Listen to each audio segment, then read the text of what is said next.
araw mga kagabay. Ngayon po ay September 10, 2023, araw po ng linggo. At napakaganda po ng ating gospel. No? Sabi niya, pag nagkasala ang iyong kapatid, puntahan mo siya, kausapin mo siya, at gumawa ka ng paraan para mapanumbalik siya sa kabutihan. So very simple lamang po ang aral na binibigay sa atin ng Panginoon. No? Tayo ay may responsibilidad sa ating kapwa.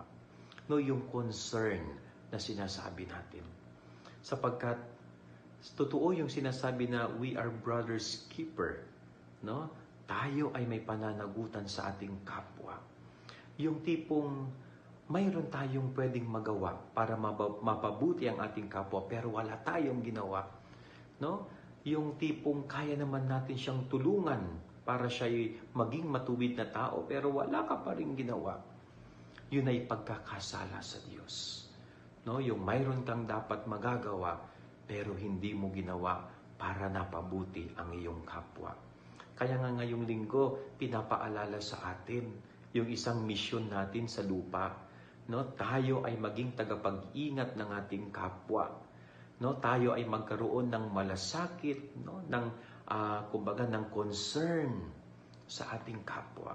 Sapagkat balang araw, tatanungin din tayo ng Diyos, no? Ano ba yung ginawa mo sa iyong kapwa?